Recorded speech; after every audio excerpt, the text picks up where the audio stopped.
बंगाल किला फतह करने के बाद अब बीजेपी की नज़र झारखंड पर है और हेमंत सोरेन को घेरने में, जेएमएम को घेरने में बीजेपी जुट गई है। लेकिन आपको पता है, हेमंत सोरेन की एक चाल से बीजेपी झारखंड में ढेर हो गई है।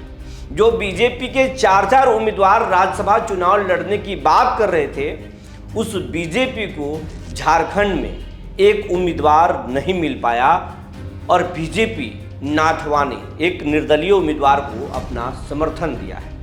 आखिर हेमंत सोरेन ने कैसे अपनी जाल बिसात बिछाई जिसमें बीजेपी फंस गया, और नाथवानी को ही क्यों, दूसरे अपने उम्मीदवार को क्यों बीजेपी खड़ा नहीं कर पाई, और जो कांग्रेस और जेएमएम के बीच में तानातनी चल रहा था वो अब एक सूत्र में कैसे बंधे हुए नजर आ रहे हैं, ये सब कुछ आज हम आपको बताएंगे। जी नमस्कार, मैं हूं विपुल कुमार और आप देख रहे हैं सूर्य विहार डिजिटल न्यूज। अब हम तमाम दर्शकों से और झारखंड के दर्शकों से खास करके अपील करना चाहते हैं, अगर आप इस चैनल को देख रहे हैं और अब तक आप इस चैनल को यूट्यूब पर सब्सक्राइब नहीं किए हैं तो सब्सक्राइब कर लीजिए, बेल आइकन को दबा लीजिए। अगर आप हमें फेसबुक पर देखते हैं तो पेज को फॉलो करना ना भूलें।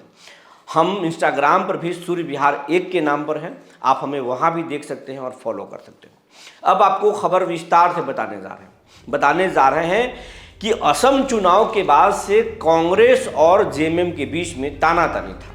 कांग्रेस के कुछ नेता जेएमएम के खिलाफ आग उगल रहे थे, तो जेएमएम के नेता आमतौर पर नहीं लेकिन कभी कभी कांग्रेस के खिलाफ भी बोल रहे थे। हालांकि कभी भी न हेमंत सोरेन न कभी हेमंत सोरेन की पत्नी विधायक जो है कल्पना सोरेन कांग्रेस के खिलाफ में बोले, लेकिन कुछ जो फैसले थे वो कांग्रेस को चुभते थे और कांग्रेस मानती थी कि हेमंत सोरेन की पार्टी जेएमएम को ही सिर्फ क्रेडिट जा रहा है और सरकार के मुखिया को ही क्रेडिट जा रहा है, कांग्रेस को इसमें कोई क्रेडिट नहीं मिल रहा। इसी बात को लेकर कांग्रेस का एक खेबा क्षुब्ध था और जेएमएम के खिलाफ लगातार हमले बोलते थे। ये दोनों के बीच में तानातनी लगातार जारी था, लेकिन अब ये तानातनी अचानक से खत्म हो गया, अचानक से एक सूत्र में खड़े नजर आ रहे हैं और ये सब कुछ हेमंत सोरेन ने संभव किया। हेमंत सोरेन राज्यसभा के जो नामांकन हुआ उसमें अपने प्रत्याशी जेएमएम के जो प्रत्याशी हैं उनके साथ खुद हेमंत सोरेन नामांकन में गए, तो कांग्रेस के जो प्रत्याशी हैं उनके साथ कल्पना सोरेन साथ में गई और दोनों पार्टी के नेता एक सूत्र में बंधे हुए नजर आए। अब हम बात करते हैं बीजेपी की अगर बात करें, मेरे पास जो डिटेल्स है बीजेपी के जो नेता जो बीजेपी से थे वो 4 लोग थे जो लगातार वो कह रहे थे कि हम जो है वो चुनाव लड़ेंगे, लेकिन चुनाव नहीं लड़ पाए, जिसमें जो है 4 लोग ये कह रहे थे कि हम ये चुनाव लड़ेंगे लेकिन चुनाव नहीं लड़ पाए। चुनाव अभी जो है कांग्रेस जो बीजेपी ने जिसको समर्थन दिया है वो परिमल नाथवानी हैं, 755 करोड़ के जो है प्रॉपर्टी के मालिक हैं, अरबपति हैं। पिछली बार भी सेकंड वरीयता का वोट उन्होंने 2014 में उन्होंने आसानी से जीत हासिल किया था। बीजेपी ने सोचा कि हम खुद तो जीत पाएंगे नहीं, जिस तरीके से किलाबंदी हेमंत सोरेन कर दिए हैं, जिस तरीके से भी जेएमएम और कांग्रेस के नेता एक सूत्र में बंधे हुए हैं, संख्या बल के आधार पर ये जीत जाएंगे, तो वैसे में रिस्क लेना ठीक नहीं है। जहां पश्चिम बंगाल के जीत के बाद, असम के जीत के बाद, बाकी राज्यों में जीत के बाद, बिहार में पहली बार सरकार गठन के बाद जिस तरीके से हवा और माहौल बना है, कहीं झारखंड के चुनाव में हार गए तो फिर हवा निकल जाएगा। बीजेपी ने फिर यहाँ पर बुद्धिमानी से काम किया और नाथवानी को अपना समर्थन दे दिया। अब अगर बात करें जेएमएम के प्रत्याशी के, तो वो हैं बैजनाथ राम, और बैजनाथ राम करोड़पति हैं लेकिन बड़ा सुलझे हुए इंसान हैं, और ये वो सीट जेएमएम में उन्हें दिया है जो गुरुजी शिबू सोरेन के नाम से, गुरुजी के नाम से शिबू सोरेन जी को जाना जाता है। झारखंड के गठन में शिबू सोरेन का अहम योगदान है। अगर उनकी ही कल्पना, उनका संघर्ष है कि झारखंड बना, ये झारखंड के चाहे वो बीजेपी के नेता हो या फिर कांग्रेस के नेता हो या आम आदमी हो, शिबू सोरेन को कोई भूल नहीं सकता। झारखंड के वजूद में शिबू सोरेन हमेशा जो है वो रहेंगे, तो उनके सीट पर बैजनाथ राम को जेएमएम ने उतारा है, बड़ी जिम्मेवारी दी है। और कांग्रेस ने प्रणव झा को जो है वो दिया है, वो भी करोड़पति हैं, दोनों धनबल से ठीक है, लेकिन नाथवानी को बीजेपी ने समर्थन दे दिया क्योंकि ये अरबपति हैं। नाथवानी बड़ा सरल स्वभाव के हैं और लगता है बीजेपी को कि नाथवानी के हिसाब से जो है खेल कर देंगे। लेकिन जब पत्रकारों ने अर्जुन मुंडा से एयरपोर्ट पर पूछा कि आपको लंबे लंबे बोलते हैं, जेएमएम को हरा देंगे, सरकार को घेरते हैं, लेकिन जब आप एक राज्यसभा का उम्मीदवार खड़ा नहीं कर सकते हैं, जब ये हौसला ताकत नहीं दिखा सकते हैं, तो फिर हेमंत सोरेन को कैसे हरा देंगे, विधानसभा में कैसे आप हरा पाएंगे। तो पत्रकारों के सवालों को बचते हुए अर्जुन मुंडा ने ये कहा कि जहां ताकत दिखाना होगा वहीं ताकत दिखाएंगे, बाकी जगहों पर ताकत क्यों दिखाएं।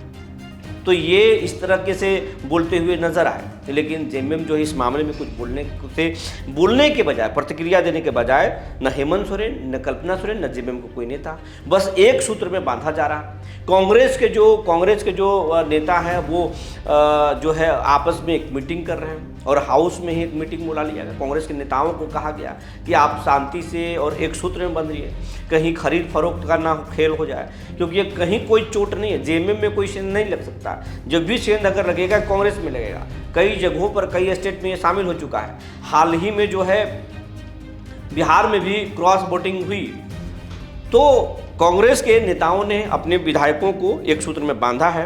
अब बीजेपी से जो नामों की जो चर्चा हो रही थी कि भाई भाजपा से गौरव वल्लभ और निर्दलीय विजय रेड्डी, रवि कुमार यादव, और ये तमन्ना जो है जो बातें चल रही थी कि ये लोग करेंगे, ये सब नाम अब नहीं है, नामांकन का तारीख भी खत्म हो गया। तो कहने का मतलब है कि बीजेपी को यहाँ पर एक अपना उम्मीदवार नहीं मिल पाया। ऐसे में बीजेपी हेमंत सोरेन को आने वाले विधानसभा चुनाव में क्या हरा पाएगी, ये बड़ा सवाल है। बीजेपी बंगाल फतह के बाद फिलहाल जो है उसे उत्तर प्रदेश में चुनाव लड़ना है, लेकिन उत्तर प्रदेश में जितना फोकस है उससे कहीं ज़्यादा फोकस झारखंड पर है, क्योंकि झारखंड एक पहला राज्य है जो बीजेपी शासित राज्यों के बीच में घिरा हुआ है। जब कहते हैं ना 32 दांतों के बीच में एक जीभ, उसी प्रकार से झारखंड है। झारखंड के बगल में आप बिहार देख लीजिए, बीजेपी की सरकार है। बंगाल, जहां बीजेपी की सरकार बनना असंभव था, वहां बीजेपी सरकार बना ली। उसके बगल में आप उड़ीसा देखिए, आसाम देखिए, छत्तीसगढ़ देख लीजिए, मध्य प्रदेश देख लीजिए, उत्तर प्रदेश देख लीजिए, ये तमाम जगहों पर बीजेपी, दिल्ली में देख लीजिए, तमाम जगहों पर बीजेपी की सरकारें हैं। लेकिन झारखंड ही है जो भगवा के बीच में हरा है, और इस हरा को भगवा के रूप में बदलने के लिए बीजेपी जी जान से लग गई है। बीजेपी का पूरा कोर टीम लगा हुआ है। लेकिन जिस तरीके से जेएमएम खेल रही है, जिस तरीके से हेमंत सोरेन खेल रहे हैं, वो बीजेपी के लिए थोड़ा मुश्किल हो रहा है। जब राज्यसभा में एक उम्मीदवार नहीं मिल सकता है तो फिर विधानसभा में कैसे बाजी पलटेंगे, ये देखने वाली बात होगी। लेकिन हेमंत सोरेन भी सतर्क हैं। हेमंत सोरेन राज्यसभा में भी अपने विधायकों को जहां एकजुट कर रहे हैं, बातें कर रहे हैं, वहीं विकास योजनाओं पर सतर्क हैं, सजग हैं, चौकस हैं। एक चाहे वो मीडिया में खबरें छप रही हैं उसको संज्ञान ले रहे हैं, जिला पदाधिकारी को बोल रहे हैं काम कीजिए, या फिर नौकरी के लिए, बहालियों के लिए एक रिक्ति पर काम निकाला जा रहा है, तो वहीं पर कांग्रेस से जो तानातानी चल रहा था कैसे उसको ठीक किया जाए, इस पर भी विचार चल रहा है। लेकिन आने वाले दिनों में झारखंड में खेल और रोचक होने वाला है। जानकारी ये है कि जो केस हेमंत सोरेन पर चल रहा था जमीन वाले, उस केस में उन्हें हल्का झटका मिला है और मुकदमा कोर्ट में चलाने की बात हो रही है। अब देखने वाली बात होगी कि जैसे जैसे चुनाव नज़दीक आएगा वैसे वैसे कई सारे चीज़ झारखंड में देखने को मिलेंगे। सह और मात का खेल जारी है। अंतिम में अगले चुनाव में फिर कौन बादशाह होगा, ये तो देखने वाली बात होगी। आप क्या सोचते हैं हमें ज़रूर बताएंगे। बहुत जल्द झारखंड के ज़िलों में हम घूमने वाले हैं। अगर आप झारखंड के रहने वाले हैं तो झारखंड के कोई रोचक किस्सा और अच्छी बात हमें ज़रूर बताएंगे। हमारे खबर के कमेंट बॉक्स में लिखेंगे, हम आएंगे, मुद्दे को खबर बनाएंगे। तब तक के लिए धन्यवाद।